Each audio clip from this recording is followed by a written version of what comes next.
দিয়ে গান গাইলো, তখন আর কোন গান তার মুখে গেল না। কত গান গাইলো সংসদে রে, কত গান গাইলো স্টেজে, বিভিন্ন জনসভায় মঞ্চ মাতালো, কিন্তু যখন আমার আপা চলে গেল আর কোন গান গাইলো না। তার মানে হলো পেয়েছে যতদিন গেয়েছে ততদিন, খেয়েছে যতদিন গেয়েছে ততদিন, নিয়েছে যতদিন গেয়েছে ততদিন, যখন বুঝেছে আর পাওয়া হবে না তখন বলে দিয়েছে আর গাওয়া হবে না। ঠিক না বেঠে? আমি বললাম মমতা জাপা, আপনি তো গাইতে পারতেন আমার সোনার ময়না পাখি, কোন বা দোষে দাদার দেশে গো আমরা দেশে কেমনে থাকি রে আমার কলজের ময়না পাখি। গাওয়া যেত না? কথা কয় না, কিন্তু গাই নাই। কারণ কি? স্বার্থ ফুরিয়েছে যেই দিন থেকে, গাওয়াও বন্ধ করে দিয়েছে সেই দিন থেকে। বলেন ঠিক না বেঠে? তাহলে আপন যেহেতু কেউ নাই, এখন কি করা যাবে? আমাদের আসলে আপন বলে তেমন কিছুই নাই। আল্লাহ রাব্বুল আলামিন বলেছেন, তোমাদের চক্ষু শীতলকারী যে সন্তান, তোমাদের স্ত্রী, এগুলো শুধুমাত্র সাময়িক, ক্ষণস্থায়ী, এগুলো তোমাদের চোখের ঝাপসা মাত্র। ওই যে মাঝে মাঝে ম্যাজিক দেখায়, দেখবেন যে এমনি সেমনি করে হঠাৎ করে কবুতর বের করে দিচ্ছে, হ্যাঁ, বাক্সের মধ্যে কাগজ, ওই বাক্সের মধ্যে থেকে আবার কাগজগুলো টাকা বানায় ফেলে, আছে না নাই? এই ম্যাজিক গুলো, জাদুগুলো দেখা যায় না যায় না? এই ম্যাজিক জাদুগুলো দেখা যায়, এখন অনলাইনেও দেখা যায়। এগুলো হাতের কারিশমা, হাতের কেরামতি বা তাদের কিছু ছলচাতুরি। তেমনি এই দুনিয়ায় জমিনে যত আপনজন বলেন না কেন, সব এরকম চোখের ধাঁধা। শুধুমাত্র মনে করি এটা আমার কলিজার টুকরা, মনে করি আমি আবেদারে ছাড়া বাঁচবো না, আবেদা আমারে ছাড়া বাঁচবে না। তোমায় দেখলে মনে হয় 1000 বছর তোমার সাথে ছিল পরিচয়, কিন্তু যেদিন দেখে যাওয়ার মেশিন নষ্ট, ওই দিন আরেক জায়গায় চলে যায়। কথা কয় না? ঠিক না বেটে? তার মানে 1000 বছর পরিচয় থেকেও লাভ নাই। যদি মেশিন মানে দেহে যদি কোনো কাজ কাম না করে, কি মোটে অনেক নাটক আছে এইরকম, তাই না? খারাপ করে তো কইতে হবে, ঠিক না বেটে? যদি দেখে যায় কিডনি ফুসফুসে কাজ করতেছে না, নজল প্লাঞ্জার তেল ঠিক মতো মারে না, তাইলে উনিও থাকবে না রে। যত আপন আপন করো রে, কেউ তো আপন না, আপন আছে একজন, তিনি হলেন আমাদের আল্লাহ। আমাদের আপন কে? আল্লাহ রাব্বুল আলামিন আমাদের এত আপন, সবাই ছেড়ে চলে যায়। অনেকেই বলে যার কেউ নেই তার আল্লাহ আছে, অনেকেই বলে যার কেউ দেখে না তার আল্লাহ দেখে, অনেকেই বলে যার পাশে কেউ থাকে না তার পাশে আল্লাহ থাকে। আর আমি বলি যার সবাই আছে তারও আল্লাহ আছে। ঠিক না বেঠিক? যার সবাই পাশে তার পাশেও আছেন কে? আল্লাহ রাব্বুল আলামিনকে যদি ডাকেন, আল্লাহ আপনার ডাকে সাড়া দিবে। আল্লাহ রাব্বুল আলামিনকে যদি আপনি খোঁজেন, আল্লাহ আপনি খুঁজবেন, আল্লাহ রাব্বুল আলামিন আপনাকে রহমত কুদরত দিয়ে সহযোগিতা করবেন। আল্লাহ রাব্বুল আলামিনকে যদি আপনি চান, আল্লাহ রাব্বুল আলামিনকে পেয়ে যাবেন। কিন্তু আমরা চেয়ে বেড়াই এমন কিছু, মায়ের মন জয় করতে চাই, বাবার মন জয় করতে চাই, সন্তানের মন জয় করতে চাই, স্ত্রীর মন জয় করতে চাই, বন্ধুর মন জয় করতে চাই, নেতার মন জয় করতে চাই, নেত্রীর মন জয় করতে চাই। বেলা শেষে দেখা যায় আমার তো কেউ নাই রে, কেউ নাই। থাকে কেউ? থাকে? থাকে না তো কেউ। মারা গেলে কবরে একা একা চলে যেতে হয়, কেউ সাথে যায় না, কেউ পাশে থাকে না। আপনি মারা যাওয়ার পরে আপনার লাশটা ঘরের মধ্যেও রাখা হবে না। সভাপতি সাহেব থাকেন খুলনায়। কোথায়? খুলনায়। উনি যদি আল্লাহ না করুন, ওখানে আল্লাহ ডাক দেন, তুলে নেন। এটা আল্লাহ না করুন। আমরা চাই উনি উনার জন্মভূমি, মাতৃভূমি, যেখানে মাটি পোতা, সেখানেই যেন ফিরে আসতে পারে। কিন্তু যদি আল্লাহ না করুন খুলনা থেকে বিদায় নেয়, ওখান থেকে গুছাই গাছাই বাড়িতে আনা হবে। ওই যে সুন্দর সুন্দর ঘর করা রয়েছে, ঘরের মধ্যে পালঙ্ক, ড্রেসিং টেবিল, আলনা, আলমারি, ওয়ার্ড্রপ না আরো কি কি, এইগুলো নতুন তো নাম জানি না, আমি তো আগের জামানার মানুষ। ওইগুলো রয়েছে। বলেন দেখি ওই ঘরে ওই পালঙ্কের পরে একটা মিনিটের জন্য কি নেওয়া হবে? নেওয়া হবে? 1 মিনিটের জন্যও নেওয়া হবে না। বরং যদি শোনে খুলনায় ইন্তেকাল করেছে, ফোন দিয়ে বলবে উনার কবর দেওয়ার কথা কি কোনো ওসিয়াত করেছে নাকি, আর বাড়ি আনার আগে আগে খুঁজবে কোন জায়গায় কবর খুঁজতে হবে। ঠিক না ঠিক? ও বাবা, মারা যাওয়ার পরে আপনার কবরের জন্য অনেকেই প্রস্তুত হয়ে যায়। এই জন্য আমি আবার মাঝে মাঝে এই জন্য বলি, ওরে মরলে মানুষ দাম বাড়ে তার, মরলে মানুষ দাম বাড়ে তার, বাঁচতে অবহেলা, দুনিয়ার রং বাজারে এটা কেমন খেলা, হায় আল্লাহ দুনিয়ার রং বাজারে এটা কেমন খেলা, দুনিয়ার রং বাজারে এটা কেমন খেলা, দয়াল দুনিয়ার রং বাজারে এটা কেমন খেলা। বাঁচতে মানুষ কেউ বলে না লোকটা বড় ভালো, মরলে বলে তার মরাতে বড় ক্ষতি হলো, দয়াল বড় ক্ষতি হলো। বাঁচতে মানুষ কেউ বলে না লোকটা বড় ভালো, মরলে বলে তার মরাতে বড় ক্ষতি হলো, দয়াল বড় ক্ষতি হলো। ওরে দেখতে আসে স্বজন সুজন, ওরে দেখতে আসে স্বজন সুজন, ডুবে যখন বেলা, দুনিয়ার রং বাজারে এটা কেমন খেলা, দয়াল দুনিয়ার রং বাজারে এটা কেমন খেলা, দুনিয়ার রং বাজারে এটা কেমন খেলা, হায় আল্লাহ দুনিয়ার রং বাজারে এটা কেমন খেলা। ছেঁড়া কাপড় তাও জোটে না পরি কষ্ট করে, ঈদের নামাজ হয় না পড়া, নতুন জামা পরে, দয়াল নতুন জামা পরে। ছেঁড়া কাপড় তাও জোটে না পরি কষ্ট করে, ঈদের নামাজ হয় না পড়া, নতুন জামা পরে, দয়াল নতুন জামা পরে। ওরে নতুন কাপড় জুটবে জানি, ওরে নতুন কাপড় জুটবে জানি, ফুরাইলে বেলা, দুনিয়ার রং বাজারে এটা কেমন খেলা, দয়াল দুনিয়ার রং বাজারে এটা কেমন খেলা, দুনিয়ার রং বাজারে এটা কেমন খেলা, হায় আল্লাহ দুনিয়ার রং বাজারে এটা কেমন খেলা।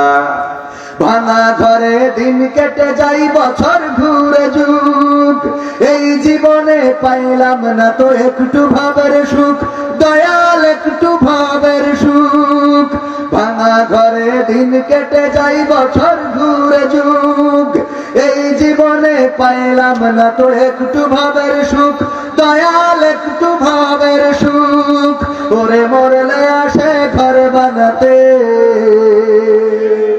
ওরে মরলে আসে ঘর বানাতে, করে না অবহেলা, দুনিয়ার রং বাজারে এটা কেমন খেলা, হায় আল্লাহ দুনিয়ার রং বাজারে এটা কেমন খেলা, দুনিয়ার রং বাজারে এটা কেমন খেলা, দয়াল দুনিয়ার রং বাজারে এটা কেমন খেলা। ওরে মরলে মানুষ দাম বাড়ে তার, মরলে মানুষ দাম বাড়ে তার, বাঁচতে অবহেলা, দুনিয়ার রং বাজারে এটা কেমন খেলা, দয়াল দুনিয়ার রং বাজারে এটা কেমন খেলা, দুনিয়ার রং বাজারে এটা কেমন খেলা, হায় আল্লাহ দুনিয়ার রং বাজারে এটা কেমন খেলা। ঠিক না বেঠে? বেঁচে থাকতে চিকিৎসার অভাবে মানুষ মারা যাচ্ছে, এমন আছে না নাই? কিন্তু কাফনের অভাবে দাফন হচ্ছে না, এমন কি ঘটেছে? কথা কয় না, জায়গা নাই, ঘুমায় কোথায়? বাস স্ট্যান্ডে অথবা রেল স্টেশনে, রেল পথের ধারে, ও আমার ভাইয়েরা, গাবতলিতে যান ঢাকা, গাবতলিতে খবরের কাগজ বিছিয়ে ঘুমায়। কত মানুষ আছে রে, একটু জায়গা নাই, শোয়ার মতো ঘুমানোর মতো কোনো জায়গা নাই, কিন্তু মারা গিয়েছে কবরের অভাবে, মাটির অভাবে, জায়গার অভাবে কবর হয় না, এমন আছে? কথা কেন আছে? আপনার বাড়ির ঘর, আপনার খুঁটি দেয়া ঘর হঠাৎ কালবৈশাখী ঝড়ে পড়ে গেল, পরের দিন যদি সারা গ্রামে বলেন আমার এই ঘরটা একটু তুলে দিতে হবে, গ্রামের মানুষ বলেন টাকা ছাড়া কেউ কাজে আসবে?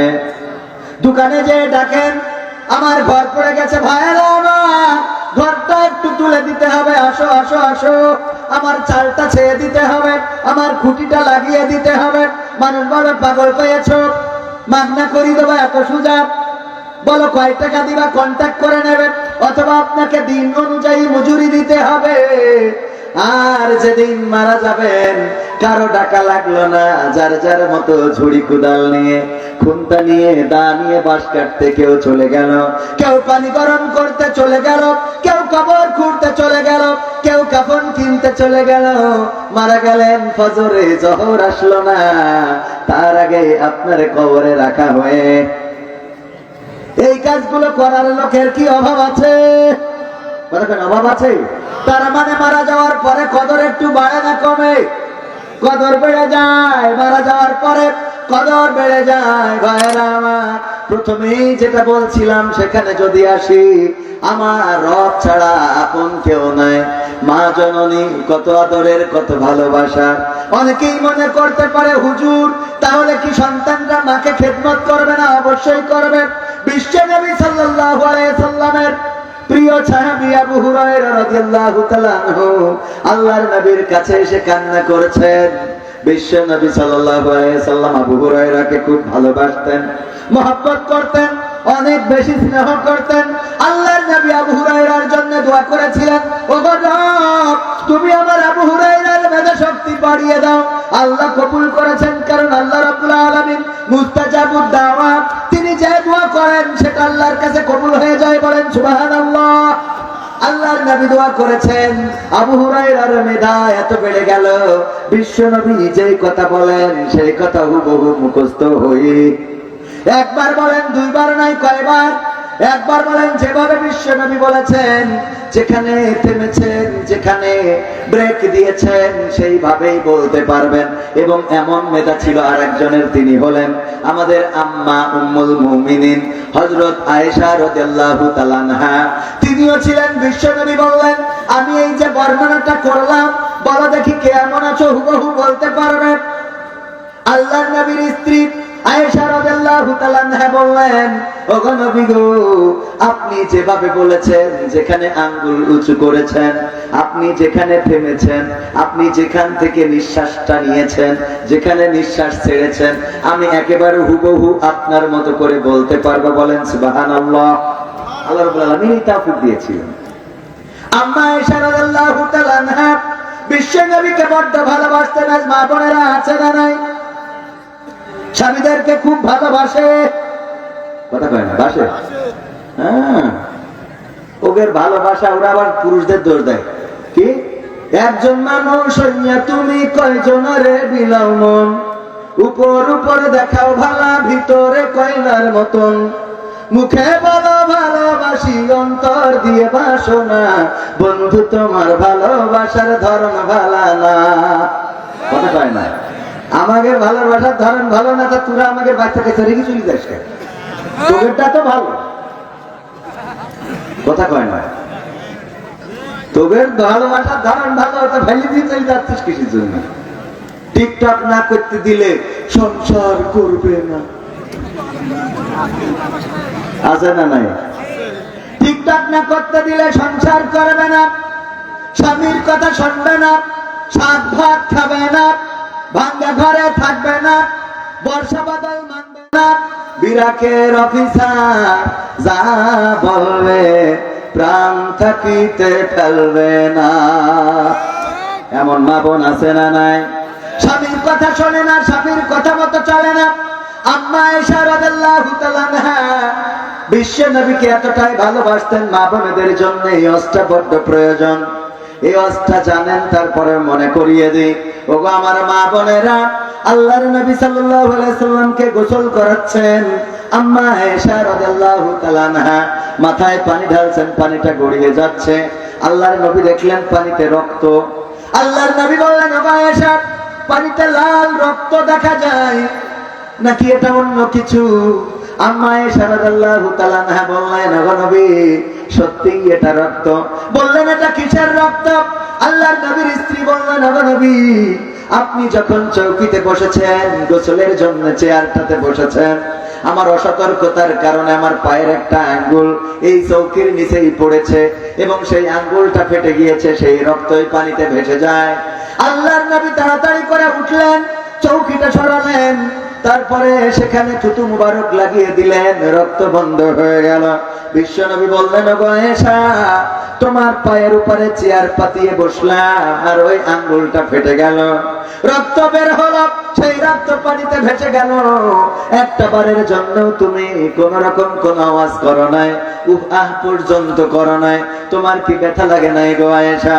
আল্লাহর নবীর স্ত্রী বললেন, ওগো নবী, আপনি আমার স্বামী, আপনি চেয়ারে বসেছেন, আমার অসতর্কতার কারণে পায়ের আঙ্গুলটা চেয়ারের তলে পড়েছে, চৌকির পায়ের তলে পড়েছে, আর আঙ্গুলটা ফেটে রক্ত বের হয়েছে।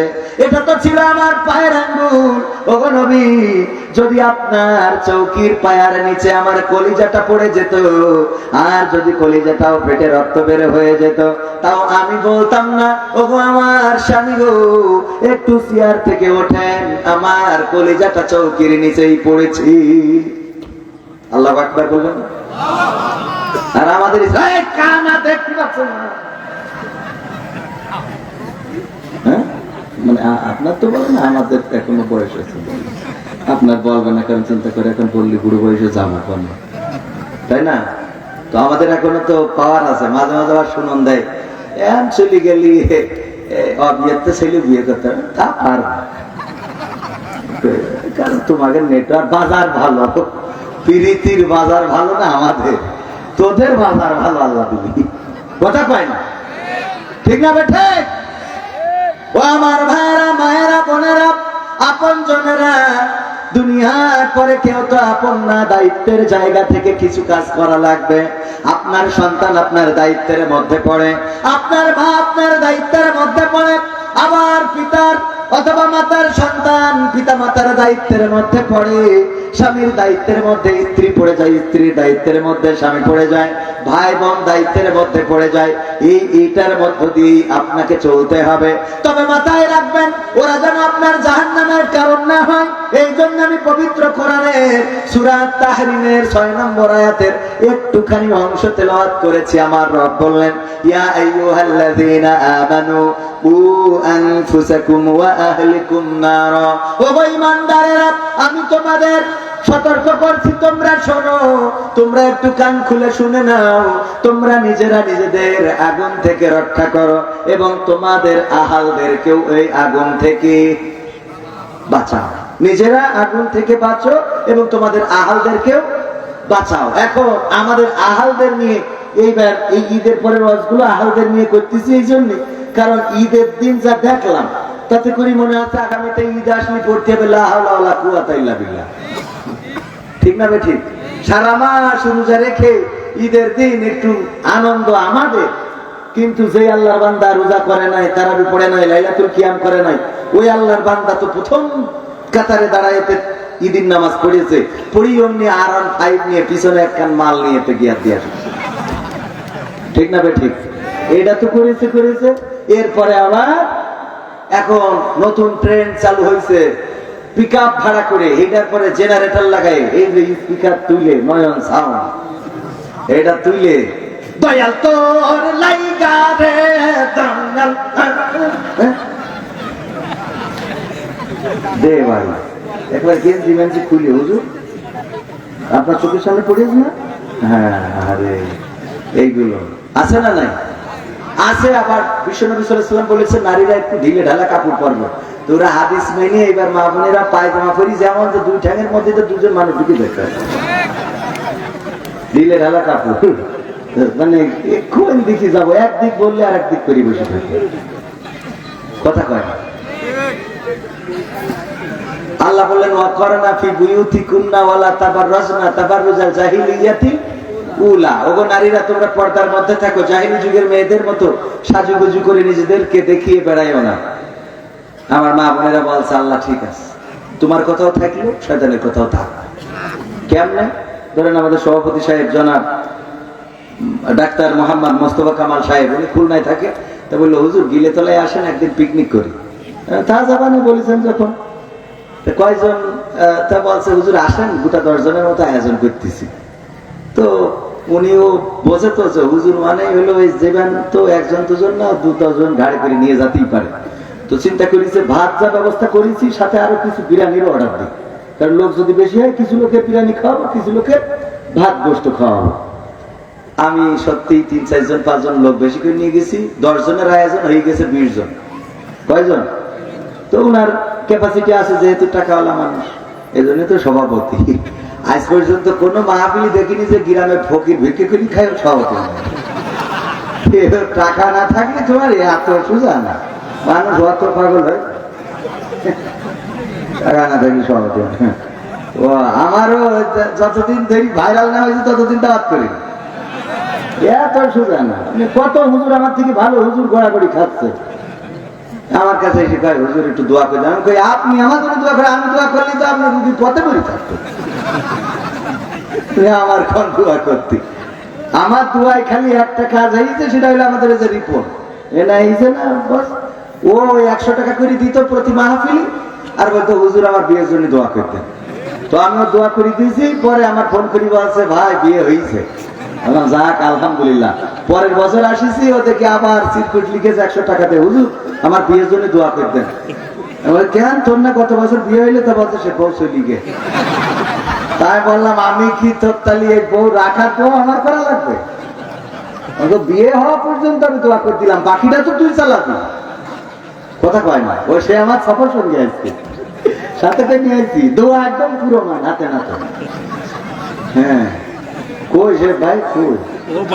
আজও জানে যে আমি বলবো, খানিক পরে আলহামদুলিল্লাহ বলেন। আলহামদুলিল্লাহ। দোয়া কবুল করার মালিক কে? আসলে পাবনায় গেছি, আমার দেখি খুব জোর করে খাওয়াচ্ছে। কেনটা বলছে হুজুর গত বছর আসিলেন আপনি, আর এই বছর আপনার নিয়ে আসলাম, কে জানি কম? তো আমি বললাম তা তো করতে নামাজ করি তাই।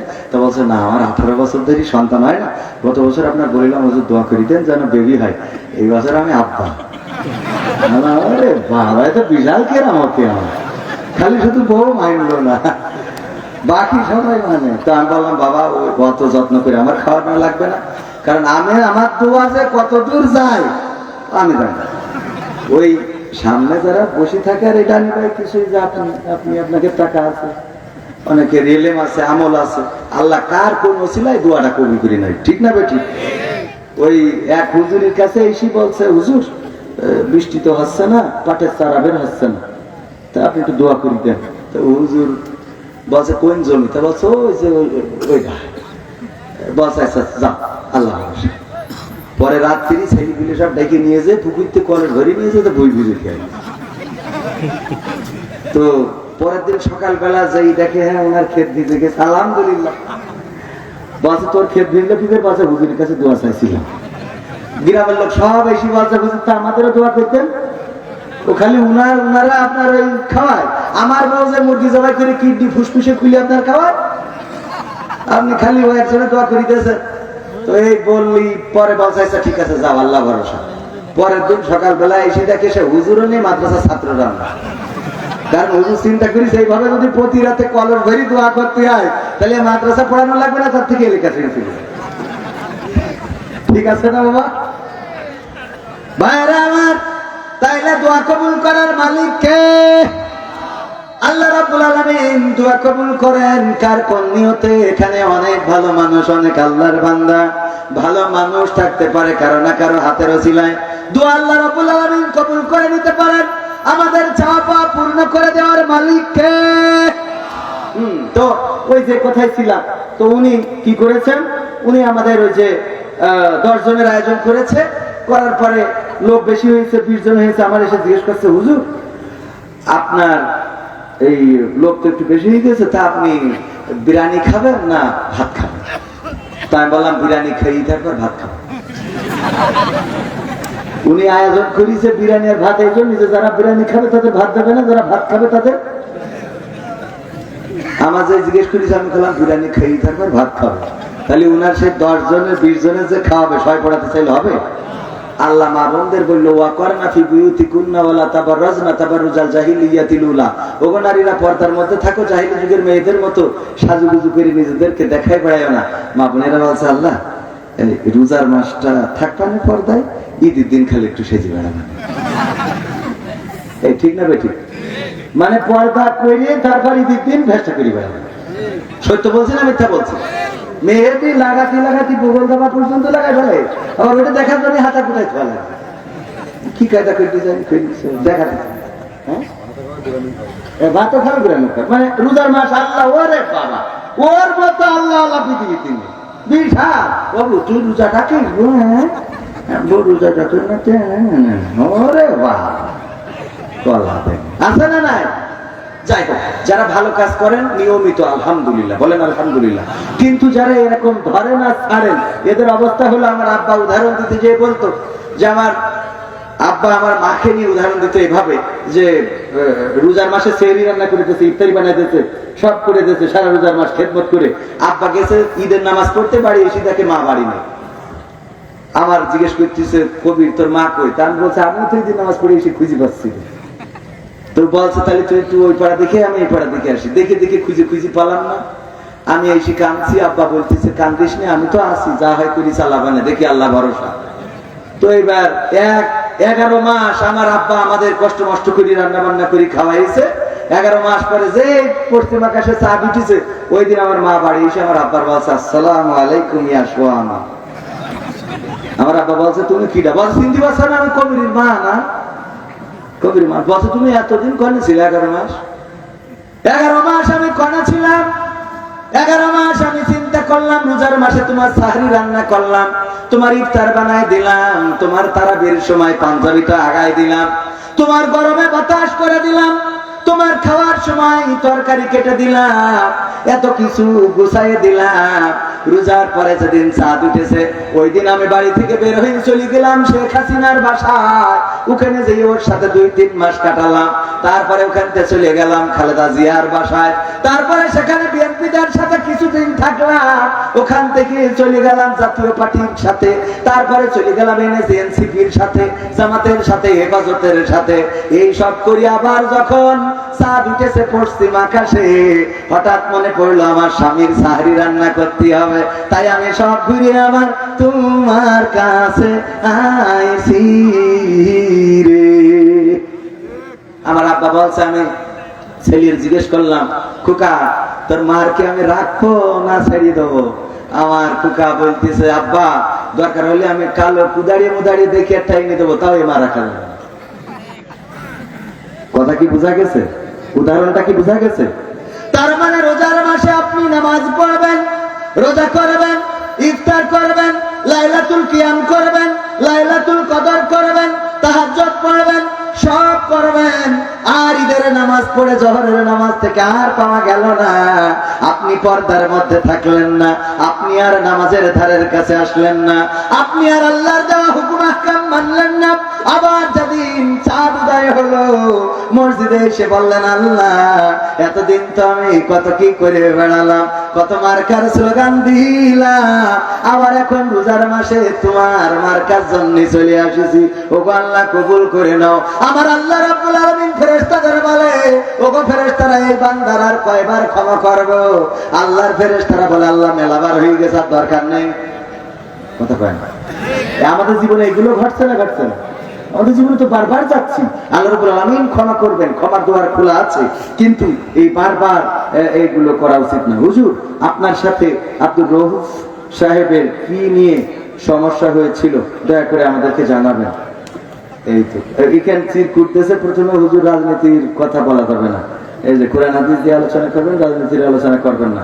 তো এটা তো আব্দুর রউফ সাহেবের কথা বলতে গেলেই তো এই দলিলের বাইরে চলে যাওয়া। কথা কয় না? হ্যাঁ সভাপতি বলছে বলে দেন। আসলে ওখানে যেটা হয়েছিল সেটা মানে কি বলবো বলেন, এটা নিয়ে নতুন করে কথা না বলাটাই ভালো।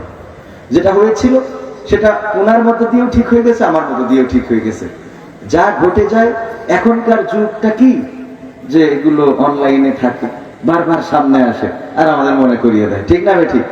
যারা বলেছিল যে এই সংবিধান শুধুমাত্র তাদের রক্ষার সংবিধান, এখন আবার তারা রক্ষা করতে চাচ্ছে, দুটো ভিডিও এক জায়গায় দিয়ে দিচ্ছে, কথা কয় না।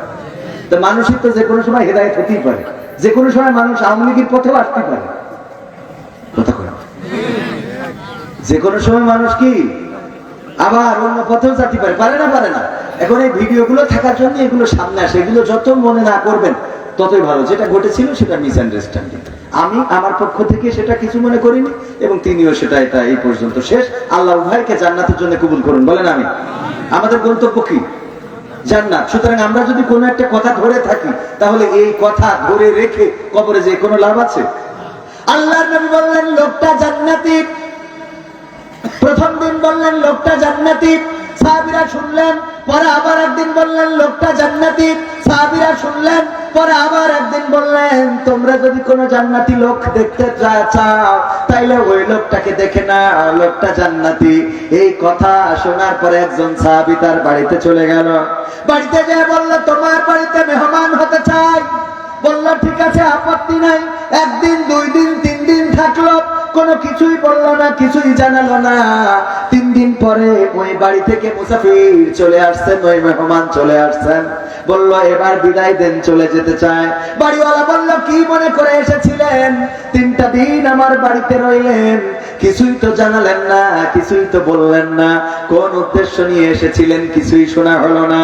ওই লোকটি বলল ওগো আমার ভাই, আমি এই 3 দিন আপনার বাড়িতে থাকলাম একটা উদ্দেশ্য নিয়ে, সেটা হলো বিশ্ব নবী সাল্লাল্লাহু আলাইহি ওয়াসাল্লাম বললেন যদি তোমরা কোন জান্নাতি মানুষকে জমিনে দেখতে চাও তাইলে এই মানুষটাকে দেখে নাও, এই মানুষটা জান্নাতি। 1 দিন নয়, 2 দিন নয়, 3 দিন বলেছেন। আমি চিন্তা করলাম কি এমন গুণ আপনার মধ্যে আছে, কি এমন বেশি ইবাদত আপনি করেন, কি এমন পরহেজগারিতা আপনার মধ্যে আছে, যার কারণে আল্লাহর নবী আপনাকে 3 দিন করে বলল জান্নাতি। কিন্তু আমি 3 দিন আপনার বাড়িতে রইলাম, কোনো তো ভালো কর্ম দেখলাম না। আমাদের বাইরে ভালো কর্ম দেখলাম না, মানে আমাদের থেকে বেশি ভালো করতে দেখলাম না। আমরা যা করি আপনি সেটাই করেন, আমরা যতটুকু নামাজ পড়ি আপনি ততটুকু পড়েন, আমরা যতটুকু ইবাদত করি আপনি ততটুকুই করেন।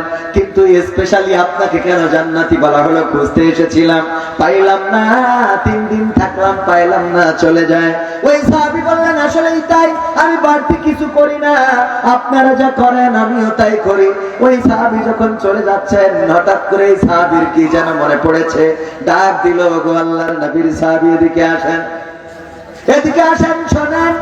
কাছে আসলো, বলল গো নবীর সাহাবী আমি বাড়তি যখন ঘুমাতে যাই তখন আমার সাথে যারা খারাপ আচরণ করেছে, আমার সাথে যারা বেয়াদবি করেছে, আমার সাথে যারা অন্যায় করেছে, আমার সাথে যারা অবিচার করেছে, আমাকে যারা ঠকিয়েছে, আমাকে যারা গালমন্দ করেছে, আমাকে নিয়ে যারা পরনিন্দা করেছে, পরচর্চা করেছে, গীবত করেছে, আমি সবাইকে ক্ষমা করে দিয়ে ঘুমাতে যাই। কারণ আমি চিন্তা করি আজকের রাতটা যদি আমার মৃত্যু হয়ে যায়, আজকের রাতটা যদি আমার শেষ রাত হয়ে যায়, তাইলে আমার কাছ থেকে অমুক ভাই তো আর ক্ষমা চেয়ে নিতে পারবে না, আমার কাছ থেকে তো অমুক ভাই আর মাপ চাইতে পারবে না, আমার কাছ থেকে অমুক ভাই আর ক্ষমা চাইতে পারবে না। এই চিন্তা করে আমি নিজে থেকে সবাইকে ক্ষমা করে দিয়ে তারপরে ঘুমাই। আল্লাহু আকবার বলবেন। আমি সবাইকে ক্ষমা করে দিই, তারপরে ঘুমাই। ওগো নবী, এই আমলটুকু আমার সম্ভবত বাড়তি থাকতে পারে। আল্লাহর নবীর সাহাবী বললেন ওগো নবীর সাহাবী এবার খুঁজে পেয়েছি। এই কারণে বিশ্ব নবী সাল্লাল্লাহু আলাইহি ওয়াসাল্লাম বলেছেন আপনি জান্নাতি, কারণ আপনি কারো কষ্ট, কারো দেওয়া কষ্ট মনে রাখেন না, সবাইকে ক্ষমা করে দেন, এটাই আপনার বাড়তি ইবাদত। এই জন্য আমরা বলি আমাদের যারা ব্যথা দিয়েছে, আমাদের যারা কষ্ট দিয়েছে, আমাদের যারা মারতে চেয়েছে, আমাদের যারা ধরতে চেয়েছে, সবার জন্য ক্ষমার দুয়ার খোলা আছে না নাই? এর জন্য আল্লাহ রাব্বুল আলামিন আমাদের জন্য জান্নাতটা নির্দিষ্ট করে দিতে পারে না? পারে না? নবী সাল্লাল্লাহু আলাইহি সাল্লামের হাদিস থেকে বললাম, যেহেতু বিশ্ব নবী সাল্লাল্লাহু আলাইহি সাল্লাম বলেছেন এইভাবে ঘুমানোর কারণে লোকটাকে জান্নাতি দেখিয়ে দিয়েছেন, সুতরাং আমাদের যারা কষ্ট দিয়েছেন, আমাদের যারা কষ্ট দিতে চান, ব্যথা দিতে চান, সবার জন্য আমাদের ক্ষমার দোয়া। কথা কয় না? এইটুকু যদি করতে পারি, জান্নাত দেওয়ার মালিককে। আমরা এগুলো করতে পারবো না? আপনাকে তো যে কেউ যে কোনো, আমিও তো এই যে এখানে যে স্লিপটা দিয়েছে, এই স্লিপ নিয়ে আমি শেয়ার ভাঙতে পারতাম না। আমাকে যদি রাজনীতি না করতে বলতে পারতাম না, দরকার নাই। আলহামদুলিল্লাহ, আমরা তো রাজনীতি করি না, করি আমরা কোরআনের নীতি করি। কার নীতি? এই জমিনে আল্লাহর আইন চাই। কার আইন চাই? কার আইন চাই? আল্লাহর আইন চাই, সৎ লোকের শাসন চাই। বিশ্ব নবী সাল্লাল্লাহু আলাইহি সাল্লামের প্রতিষ্ঠিত করে দেওয়া সমাজ ব্যবস্থা এই জমিনে কায়েম দেখতে চাই। এটা কোন রাজনীতি? রাজনীতি? এটা কার নীতি? বলেন কার নীতি? আর আল্লাহর নীতির পক্ষে যারা থাকবে তাদের অভিভাবক আল্লাহ। বলেন সুবহানাল্লাহ। তো আয়াতের কথা মনে আছে আপনাদের? আল্লাহ রাব্বুল আলামিন বললেন, নিজে বাঁচো এবং আহালদেরকে বাঁচাও, সন্তানদেরকে বাঁচাও। সন্তানদেরকে যদি আমরা বাঁচাতে ব্যর্থ হই, ঈদের দিন যেটা দেখলাম, রোজার মাস রোজা করলাম, ইফতার করলাম, তারাবি পড়লাম, কিন্তু ঈদের দিন ঈদগাহে দেখলাম সাজুগুজু করে আসে, রাস্তায় দেখলাম কত কায়দা করে চলে। আমার ইয়াং জেনারেশন, আমার তরুণেরা, যুবকেরা, ওদের জন্য তো আবার বলি, আজকালকের ছেলেরা বই নিয়ে আর বসে না, ও বাবা গুগলে সার্চ করিয়া পড়ি। ওরে কালের মেয়েরা কোরআন হাদিস ধরে না, এখনকার মা বোনেরা কোরআন হাদিস পড়ে না, ও আল্লাহ টিকটকে ভিডিও ওরা করে। কথা কয় না রে? টিকটকে ভিডিও করার মা বোন সাতক্ষীরায় নেই? আছে? এই আপনাদের এই অঞ্চলেই তো সে টিকটক করাকে কেন্দ্র করে পরকিয়া, তারপরে যে স্বামীকে হত্যা করিস না, সন্তানকে হত্যা করিস, এরকম একটা খবর এ আশা শুনিনি। ইট ভাটায় চাকরি করে স্বামী, গত বছরের খবর বলছে। আহারে, টিকটক করতে না দিলে সংসার করবে না, রিলস না বানাইতে দিলে সংসার করবে না, ফেসবুক না চালাইতে দিলে সংসার করবে না। ও আমার নারীরা, স্বামীর কথা মতো যদি চলতে ব্যর্থ হন, মাথায় রাখবেন আপনি দুনিয়া এবং আখিরাত দুই জায়গাতেই লাঞ্ছিত হবেন। আসিয়া আলাইহিস সালাম স্বামীর কথার অবাধ্য হয় নাই, শুধু একটা ছাড়া, সেটা হলো আল্লাহকে রব মেনেছেন, ফেরাউনকে রব মানে নাই। রব মেনেছেন কাকে? আল্লাহকে। আল্লাহকে রব মেনেছেন, কিন্তু ফেরাউনের হুকুমের অন্য কোন বিরোধিতা করে নাই। ফেরাউন যখন বলল আনা রব্বুকুমুল আলা, আমাকে রব হিসাবে মেনে নাও, আমি এই বিশ্ব প্রতিপালক, আমি এই বিশ্বের রব, তখন বলল, আমার স্বামী, আমি তোমার স্বামী হিসাবে মাথা ছেড়ে দেব, তোমার চুলে বেনি কেটে দেব, তোমার গা টিপে দেব, তোমার পাখা দিয়ে বাতাস করে দেব, তোমার ভাত রান্না করে খাওয়াবো, তোমার মুখের মধ্যে ভাত তুলে দেব, তোমার সব করে দেব, একটা বাদে, সেটা হলো আল্লাহ হিসাবে আমি আমার রবকে মেনে নিয়েছি, সুতরাং তোমাকে আমি রব হিসাবে মানতে পারবো। সম্মান দিয়েছেন কে? আল্লাহ রাব্বুল আলামিন। সম্মান দিলেন এতটাই, আল্লাহর নবী সাল্লাল্লাহু আলাইহি সাল্লামকে সঙ্গী করে দিয়েছেন, পরকালের ময়দানে বিশ্ব নবীকে সঙ্গী করে দিবেন জান্নাতে। ও আমার ভাইরা, ও গো আমার মায়েরা, মা বোনেরা, যদি আপনি পর্দা করে চলতে পারেন, যদি আপনি 5 ওয়াক্ত নামাজ সঠিকভাবে আদায় করতে পারেন, যদি আপনি আল্লাহ রাব্বুল আলামিনের হুকুম আহকাম মোতাবেক চলতে পারেন, আপনার স্বামী যদি খারাপ হয় রে, তাও জান্নাতে উত্তম সঙ্গী দিয়ে দিবেন কি? আর যদি আপনার স্বামী ভালো হয়, তাইলে তো একই সাথে একই জান্নাতে বসবাস করবেন। সুতরাং পর্দা করে চলবেন, নামাজ পড়বেন, স্বামীর কথা শুনবেন, সন্তানের দায়িত্ব পালন করবেন। সকাল বেলায় ফজরের নামাজের পরে আগে গুনগুন করে কোরআন তেলাওয়াত শুনতাম রে, এখন আর বাড়িতে এসে কোরআন তেলাওয়াত শোনা যায়? শোনা যায়? এখন আর মা বোনেরা কোরআন তেলাওয়াত করে না, এখন আর মা বোনেরা কোরআন পড়ে না, হাদিস পড়ে না। এখন প্রতিটা বাড়িতে টেলিভিশন, ওয়াইফাই, ফেসবুক, ইউটিউব। যদি কেউ পাত্রী দেখতে যায়, তাও আগে জিজ্ঞাসা করে, পাত্রীর কাছে জিজ্ঞাসা করে আপনার টিকটকে ফলোয়ার্স কত? এগুলো জিজ্ঞাসা করে না, করে না? এখন সবকিছু ডিজিটালাইজড হয়ে গেছে, এখন আর জিজ্ঞাসা করে না, ওগো মা বলো তো তুমি কোরআন পড়তে পারো?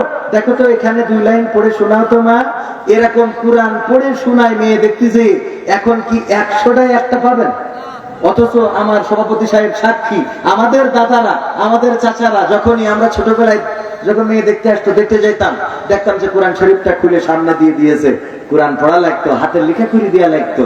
তারপরে যে দেখে যদি দেখতো সে ভালো, নদীর পানি ঘোলা ভালো, জাতের মেয়ে কালো ভালো, সুতরাং যেহেতু কোরআন পড়তে পারে, নামাজ জানে, রোজা জানে, এই মেয়েটাকে বিয়ে করে নিয়ে যাওয়া যায়। এখন তো ওইটা দেখে না, এখন চেহারা দেখি পাগল হয়ে যায়। আমার যুবকেরা কয় আবেদার ছাড়া বাঁচতো না, কিন্তু আবেদার উপরে যে নেটওয়ার্ক, নিচের দিকে তো সে নেটওয়ার্ক নেই রে বাবা, ঠিক না বে ঠিক? চেহারা দেখি পাগল হই, বিয়ে করি। যেই গোসল করে, পত্রিকায় দেখলাম বাসর রাতি একসাথে থেকে গোসল করার পরে স্বামী আর স্ত্রী চিনতে পারতেন না। স্বামী আর স্ত্রী এবার গান গাই, আমি পারি না আর পারি না, আমি কেন মরি না, আজরাইল কি চিনে না আমার গো, আমি পারি না আর পারি না, হয়তো 2 দিন পরে মরব, আগে মরলে কি ক্ষতি, ওরে এই দুনিয়ার রং তামাশা বুঝলাম না রে একরতি, ও আমার ঘরের রমণী সে যে কাল নাগিনী, আশা শুনির বিউটি পার্লার আমার বাজাইছে 12টায়, আমি পারি না আর পারি না। গান আছে না নাই? কারণ কি? কারণ ওই নিকাব দেখে, ও বাবা শাইলা মেখে যখন সামনে আসে, দেখে মনে করে এইটাই মনে হয় পরিমণির খালাতো বোন, কিন্তু যখন মুখ ধুইল রে, তখন দেখলো আল কাতরা বেগম, ফিঙে রাজা আবার রাজার পাঠ করিছে। এই হলো অবস্থা। এই জন্য যুবকদের বলবো, শুধু ওই চেহারা দেখে পাগল হবা না, মাঝে মাঝে একটু পার দিকে তাকায় দেখবা যে নেটওয়ার্ক ঠিক আছে না নাই, ঠিক না বে ঠিক? পায়ের দিকে দেখবা, কারণ মেকআপ মুখী নেই, পাই না, কথা কয় না, মা বইলা মানুষের সব ফাঁসকে দিয়ে যাচ্ছে। আবার পুরুষদেরও কিছু দোষ আছে, আমার পুরুষেরাও ঠিকঠাক মতো নামাজ রোজা করে না, সারাদিন 4 দোকানে বসে থাকে, পরিমণি মারে, তারপরে ওই যে ঐশ্বরিয়া রায়, কারিনা কাপুর, রাশমিকা মান্দানা, এইগুলো চায়ের দোকানে বসে বসে দেখবে, আর মনে করে বাড়িতে ওনার স্ত্রী তাপসী রাবিয়া তাহাজ্জুদের নামাজে যায়, নামাজে সিজদায় পড়িয়ে আছে, কথা কয় না? তুমি মেরি বড় পরিমণি, আর তোমার বউ তাপসী রাবিয়া সিজদায় পড়ি থাকবে, তোমার মাথা খারাপ। ও তুমি এখানে পরিমণি মারতেছে, ও দেখো শাকিব খান মারতেছে, কথা কয় না? তুমি ফোনে হ্যাঁ ভাবি কতদিন হলো কথা বলেন না, কেমন আছেন ভাবি, আপনার কথা মনে পড়ছিল খুব, আর ভাবো আদৌ কি এতদিন পর আমার কথা মনে পড়েছে আমার, আছে না? না নিজে তুমি রং নাম্বারে কল মেরি বেড়া বার মনে করবে তোমার বউ তাহাজ্জুদ পড়ি তোমার জন্য দোয়া করছে, মোটেও না। ও দেখো যে বলছে স্বামী আমার যেমন তেমন, দেওরা আমার মনের মতো। এই জন্য আগে নিজে ভালো হওয়া লাগবে। কে ভালো হওয়া লাগবে? নিজে ভালো হওয়া লাগবে। আপনি যদি মসজিদে যান, আপনি যদি তাহাজ্জুদ গুজারি হন, আপনি যদি নামাজি হন, আপনি যদি কোরআন তেলাওয়াতকারী হন, তাইলে অটোমেটিক আপনার স্ত্রীও দেখবেন পরিবর্তন হয়ে যাবে। যদি পরিবর্তিত না হয়, তাইলে ওই স্ত্রীর সাথে আপনার সংসার টিকবে না, পরে অল্টারনেট হয়ে আবার ভালো একজন ঘরে আসবে। বলেন সুবহানাল্লাহ। হ্যাঁ, আপনাকে ভালো হওয়া লাগবে। ও আমার ভাইরা, এবার বুড়ার আলোচনায় চলে আসি। তাহলে আমাদের অভিভাবককে, অভিভাবককে আপন কেউ নয়, সবাই স্বার্থের জন্য।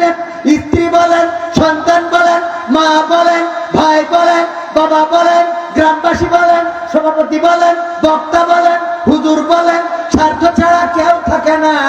আমার ইমাম সাহেবের যদি 2 মাস বেতন না দেন, ইমাম সাহেব বলবে আমি আপনাদের থেকে মাপ চাই, আমার আর ইমামতি করা সম্ভব না, দেয়ালে পিঠ থেকে গেছে, এই বলে ইমামতি ছেড়ে চলে যাবে। বলেন ঠিক না ঠিক? আমি হুজুর যদি টাকা বুঝে না দেয়, তাইলে আমার স্টেজে পাওয়া যাবে না, যাবে না। আমার সভাপতি সাহেব উনি যদি মাহফিলে ডোনেট